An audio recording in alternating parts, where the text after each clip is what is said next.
En el día de ayer hablábamos acá con Débora de Ureta sobre las reflexiones que hace Cristina Kirchner en el último texto que publicó, donde plantea que el peronismo tiene que repensar la forma en que se dan las relaciones laborales. A propósito de eso, habíamos contado que durante mucho tiempo, en los últimos años, gente vinculada al kirchnerismo había estado al frente de las comisiones ligadas a la agenda laboral y que no se había impulsado una serie de reformas en línea con lo que ahora plantea repensar la expresidenta. A propósito, Vanessa Ziley, que es diputada de Unión por la Patria y fue presidenta de la Comisión de Legislación del Trabajo, nos pidió tener su derecho a réplica porque se sintió como tocada por esa afirmación y quiere contar la agenda que avanzó, según ella, en el sentido de lo que ahora plantea Cristina Kirchner, y está en línea para charlar con nosotros. Vanessa Ziley, buen día, gracias por atendernos. Hola, buenos días Jairo, buenos días a todo el equipo y a toda la audiencia y del programa y de la radio. Bueno, te escuchamos. Sí, primero muchas gracias y felicitaciones por el Martín Fierro, a vos. Bueno. Creo que es muy bueno, debe ser muy bueno ese reconocimiento para quienes son del medio, de la labor periodística en particular. Y después muchas gracias por darme la posibilidad de poder rendir cuentas más que nada. Me parece que esa es la función que debe tener todo representante del pueblo, todo político, y es importante que pueda contar, y gracias por el espacio para hacerlo, lo que hicimos en los años en que presidimos la Comisión de Legislación del Trabajo en la Cámara de Diputados. Ahí en particular, esta comisión, la Comisión de Trabajo, es una comisión que no es pacífica, es una comisión donde hay puja de intereses. Siempre que se regula alguna norma relacionada con la ley de contrato de trabajo, la ley de asociaciones sindicales, la ley de convenciones colectivas de trabajo o la creación de nuevas normas laborales, como hemos hecho durante estos años, tenés una parte que quiere avanzar por un lado y otra que no. Entonces, el rol también un poco, siempre del Estado, cualquiera sean los poderes del Estado que se ocupen de armonizar intereses, especialmente se tratará de equilibrar, ¿no? Esto lo cuento porque ustedes, si ven las estadísticas generales de las distintas comisiones en el Congreso de la Nación, yo estuve revisando para esta charla con ustedes, y van a ver que las comisiones que más producen dictámenes son comisiones donde es medio pacífico su finalidad, es decir, cultura, deportes. Esas son particularmente las comisiones que más dictámenes van a encontrar. Ahora bien, durante los años que nosotros presidimos, van a encontrar que en comparación con otros mandatos, la Comisión de Legislación de Trabajo fue una de las que más dictámenes tuvo. En particular, yo quiero resaltar uno de los proyectos que impulsamos durante la pandemia, que es la creación de la ley de teletrabajo, que logró tener unanimidad, salvo un voto en la Cámara de Diputados, salió así en la comisión y en el recinto casi por unanimidad, una ley que fue tomada modelo en el mundo, fue tomada como modelo en España y en otros países de la región, porque se nos impuso la tecnología y nadie sabía muy bien cómo pararse frente a trabajar desde la casa. Así que ahí nos tocó armonizar 23 proyectos de ley de distintos diputados y terminar sacando un solo dictamen por unanimidad. Casi en todos los años que presidimos, del 20 al 23, tuvimos prácticamente reuniones para dictaminar una vez por mes, cosa que es muy extraño en las comisiones, salvo en el año 22, que la comisión se constituyó en mayo o junio, si mal no recuerdo. Entonces estuvimos sin constituir la comisión un montón de tiempo, lo cual, eso excede a mi persona, ¿no? Obviamente. Pero bueno, así todo tuvimos casi lo mismo que en otros años, y resalto que de 21 dictámenes de proyectos de ley que sacamos, 6 se convirtieron en leyes. Una es teletrabajo, otra es la ratificación del convenio 190 contra la violencia laboral, la OIT, en la Argentina. Otra, o por lo menos hay una que tuvo media sanción, que yo siempre la remarco, es un proyecto que fue de mi autoría, que es la eliminación de la prohibición de contratar mujeres en distintas actividades, y la remarco porque esa fue una media sanción que tuvimos por unanimidad en el Congreso y la votó Milei. Diputada... cosa medio difícil que a veces sucede, pero sí, Sí, termino con esto.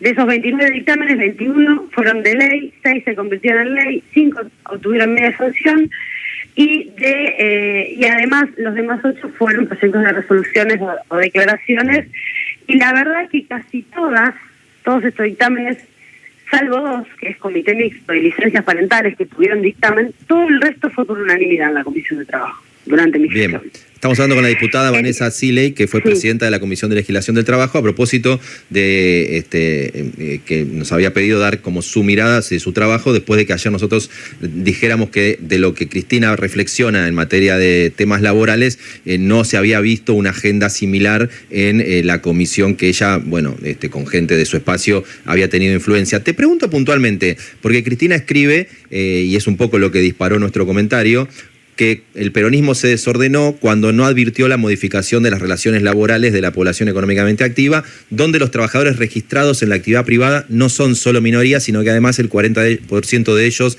solo el 40% de ellos está sindicalizado. ¿Hay en esa agenda que vos recorrés de estos años proyectos concretamente vinculados con la registración del personal, con promover el empleo registrado? La mayoría de los proyectos de la índole que vos hablás, yo primero quiero dejar aclarado algo. Sí. Ninguna ley laboral crea empleo. No se puede crear trabajo por ley. El trabajo se crea en el marco de las relaciones de un modelo económico en una sociedad. Si vos, por ejemplo, vas a apuntar a la valorización financiera y a la destrucción de la industria, vas a tener menos empleo. Menos empleo privado registrado. Cristina se refiere a lo que vos hablás al empleo privado registrado. Lo que se puede hacer a través de las normas es garantizar que ese trabajo sea más o menos digno. Esa es la función de una normativa laboral. Primer aspecto. Segundo aspecto, la mayoría de los proyectos de ley históricamente, y transversalmente en todos los gobiernos, lo que te voy a decir, que se consideran o se vendieron, para decirlo, y a veces hasta todos los gobiernos compraron eso, como fomentadores de la registración, van dirigidos a la quita de contribuciones y aportes, ¿no? Contribuciones patronales y aportes de los trabajadores, a la seguridad social. Entonces, ¿por qué? Porque parten de una base que dice ser que el trabajo es un costo muy alto. Tener un trabajador registrado es muy caro. Entonces, ¿cómo hacemos? Entonces parece, este es el problema, ¿no? En este esquema de pensamiento. Tener un trabajador registrado es muy caro. Entonces, ¿cómo hago para reducir el costo de esto para tenerlo registrado? Bueno, reduzco las contribuciones y aportes. Todas las experiencias a lo largo de la historia, durante el gobierno de Carlos Menem, que es donde esto se inició, esta lógica de pensamiento, se inició la dictadura con Martínez II, que fue el primero que impuso la supresión de contribuciones patronales a las cajas previsionales. Después lo hizo también, se hizo en los 90, se hizo en todos los gobiernos. Realmente este tipo de proyectos, a veces como programas, a veces como proyectos de ley, te digo, en mis años no salió nada de esto de la Comisión de Trabajo. Tampoco podría salir de la Comisión de Trabajo algo así, porque yo no puedo afectar el salario diferido, siendo que tengo una manda, el del orden público laboral, que es que los derechos laborales son progresivos y no regresivos. O sea, yo dudaría mucho de la constitucionalidad de una norma que encima pasa por la Comisión de Trabajo que tiene estas características. No, solo pensaba que... Sí, hay programas que se hicieron durante el gobierno de Alberto, de empleo joven, de fomento a las pymes, bla, bla, bla, bla, bla, en este orden de ideas, y el trabajo no registrado siguió creciendo. El trabajo no registrado, en el único momento en la historia, desde la democracia hasta la fecha, que disminuyó, fue del 2003 al 2015. En el 2003 era del 55% la informalidad en la Argentina. Y concluyó en el 2015 con un 30%. Piso maldito, le digo yo, al 30%. Porque nunca jamás pudimos bajarlo de ahí. ¿Y por qué? Habría que preguntarse. ¿Sirvieron esas leyes o programas que también se hizo ahora con Ley Bases, que sacan contribuciones patronales? La historia de los datos dice que no. Ahora, ¿por qué no pudimos? Sí sirvió un modelo económico que fomente el empleo registrado privado, como fueron estos 12 años que te menciono, del gobierno de Néstor y Cristina. Ahora bien, ¿por qué no pudimos bajar más del 30%? Yo tengo mi hipótesis. Creo que lo que comenzó también a presentarse como un fenómeno que también se incrementó es la economía no registrada en su totalidad. El problema no es el trabajo no registrado, el problema es la economía no registrada que corre en paralelo al mundo registrado en sentido genérico. Es decir, hay una rentabilidad en nuestro país que no está declarada. Y esa rentabilidad no declarada arrastra otros factores, entre ellos el trabajo informal. Entonces, creo que si queremos apuntar verdaderamente a eliminar el trabajo informal en la Argentina, además de un modelo económico, necesitamos apuntar a una rentabilidad que no está declarada al fisco. Bien, Vanessa Sile, acá mi compañera Débora Durrieta te quiere hacer una pregunta. ¿Qué tal, Vanessa? Primero te quería aclarar que ayer yo Hola, Débora, lo único que dije fue que en tu comisión y en la de Juliana y Tulio lo que no se hizo fue fomentar el empleo registrado. Yo sé que la comisión trabajó un montón, me consta, porque seguí un montón todos los debates. Pero de vuelta, yo todos los 4 años de Alberto Fernández, mi planteo era cómo puede ser que en un gobierno peronista la mitad de los trabajadores estén en una especie de etapa preperonista donde no tenían los beneficios que se consiguió con, digamos... no, pero vos tenés razón en el sentimiento, Débora, tenés razón en el sentimiento. Pero, por ejemplo, vos planteás esto de que reducir los aportes patronales no ayuda a crear empleo. Lo cierto es que Alberto Fernández impulsó una medida en ese sentido en el norte argentino. Y había proyectos en ese sentido. Vos decís que no sirven, pero por ejemplo, la UCR planteó uno que era por 2 años. ¿No te ayuda a que bajar los aportes patronales durante 2 años en una pyme y que esos 2 años se le contemplen al trabajador para que después del día que se jubile estén contemplados esos años? ¿No los ayuda a entrar en la formalidad? Cuando hablas con los empresarios pymes, la mayoría te dicen esto, que contratar a un empleado es muy caro en la Argentina. Mi pregunta es, cuando vos hablas con los empleados pymes, ¿por qué no genera empleos? ¿Te dicen esto? ¿Que es muy caro o no? Claro, mira, Débora... ¿Cómo se ataca? Esa es mi duda. Sí, yo lo expliqué antes, pero lo vuelvo a decir tal vez con otros ejemplos. Este tipo de proyectos de reducir cargas y contribuciones estuvo presente en todos los gobiernos, por eso yo lo repito. Pero además, en paralelo a eso, vos tenés que apuntar a tener un modelo económico que fomente el empleo registrado privado. Si vos no tenés industrias, no tenés pymes, no vas a tener, por más reducción de aporte y contribuciones que hagas, más trabajo registrado. Te lo tomo, pero hablando con gente de los otros espacios que integraban tu comisión, cuando yo les planteaba qué te dicen cuando proponen este tipo de proyectos es que queremos fomentar la flexibilización laboral, pero al no avanzar con ningún tipo de proyecto, la flexibilización laboral se produjo de hecho. No, después, déjame terminar la respuesta anterior y ahora respondo esto. Así vamos despacio porque si no es complejo que socialmente nosotros comuniquemos cosas con frases hechas y no entremos a profundizar. Y si ustedes me dieron el espacio, que yo agradezco muchísimo realmente, me parece muy serio, bien ganado ese Martín Fierro, ahora digo, déjenme profundizar porque en el gobierno de Alberto hubo programas que apuntan a lo que vos estás proponiendo y diciendo. No necesitaron pasar por la comisión, no necesitaron una ley.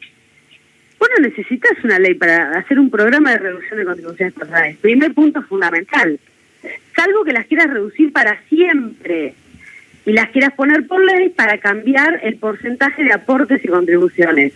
Ahora, si vos querés hacer un fomento de una industria, de una actividad que necesita ser impulsada y acompañada por el Estado, podés hacer vía programas, como efectivamente vos acabas de contar que hizo el gobierno de Alberto. Primer aspecto fundamental, no necesitas una ley. Segundo aspecto, si vos analizás los números del gobierno de Alberto, el trabajo informal en la estadística se mantuvo igual que el de Macri, capaz subió un poquito.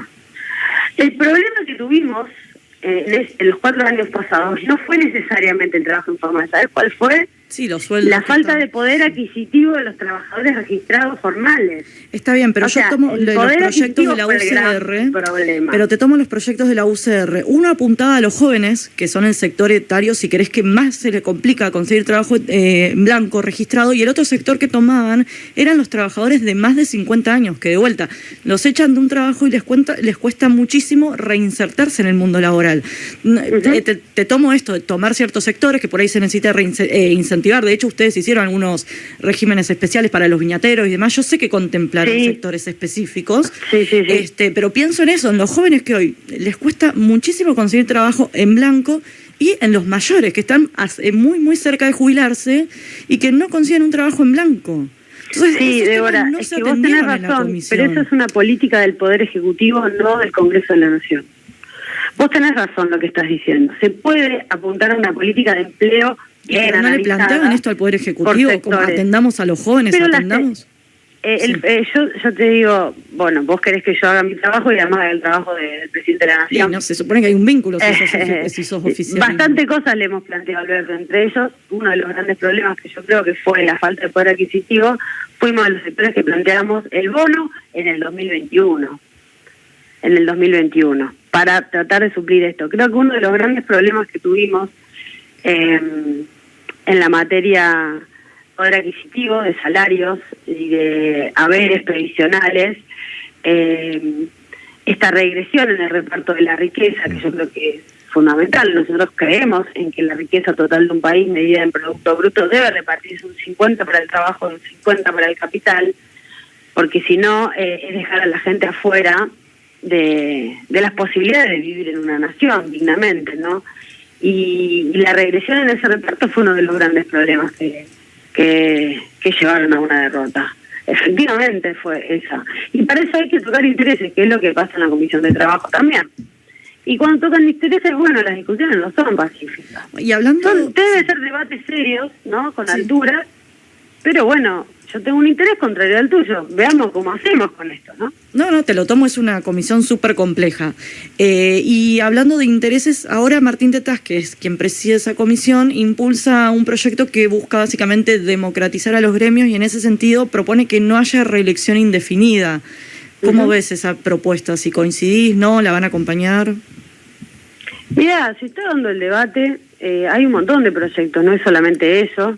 Se habla también de cupo, de modificación a la estructura de las organizaciones sindicales. A mí me parece que está bueno que nosotros esto lo digamos con información y que el debate se haga con información clara.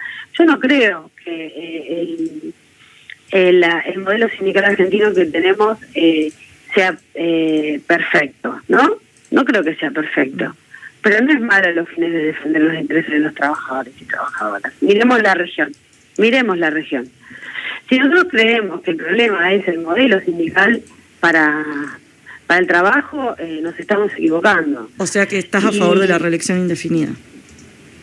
¿Cómo? ¿Estás a favor de la reelección indefinida en los gremios?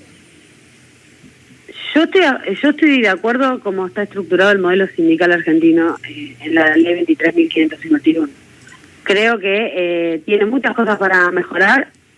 Tiene muchísimas cosas para mejorar. La participación de las mujeres, que es algo que yo vengo impulsando hace mucho tiempo, yo estoy de acuerdo con eso, siempre que el universo así lo determine. O sea, si vos tenés industrias donde no hay mujeres, no le va a exigir mujeres a los sindicatos. Ahora, donde sí hay, sí tiene que haber en las organizaciones sindicales, creo que ese 30% debería emplearse. Me gusta la discusión, porque creo que nadie tiene que estar afuera de poder discutir esto, pero también hay que entender que la democracia y de la rendición de cuentas en los sindicatos se la tienen que hacer a los trabajadores. El derecho sindical es un derecho privado con normas de orden público, pero no es derecho público. Diputada, esto hay que tenerlo claro. Diputada, se nos va corriendo el tiempo y me interesa escucharla en el tema del que estamos hablando desde que empezó la nota, vinculado con la legislación laboral a partir de la reflexión que hizo Cristina Kirchner, pero también quiero hacer una pregunta vinculada con el día que vamos a tener hoy en el Congreso de discusión de la reforma jubilatoria con el veto presidencial en la mira. Dos preguntas, o una sola para resumirla. ¿Se van a articular desde el bloque de Unión por la Patria para estar tanto en el recinto como en la movilización que va a estar en la calle? ¿Cómo lo van a atravesar el día en ese sentido?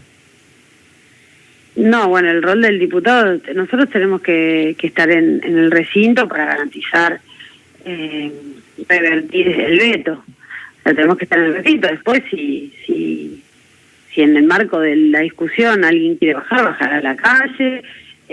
Bueno, por ejemplo, si Tajo, mi organización sindical, va a estar marchando, mis compañeros van a estar ahí.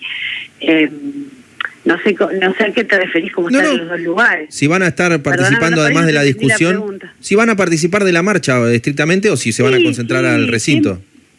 Sí, nosotros vamos al recinto, tenemos que dar quórum, tenemos que hacer presencia ahí, y si el quórum está, el debate avanza, los diputados pueden ir a acompañar a la gente que se está manifestando, bajar a la calle, como hemos hecho a veces y lamentablemente las últimas veces, que se limitó el derecho a la protesta con violencia institucional, con actos de represión por parte de las fuerzas de seguridad, nosotros también bajamos porque, digamos, a mí me duele estar en un lugar sesionando, trabajando, cumpliendo con mi deber y que afuera se estén cercenando derechos, ¿no?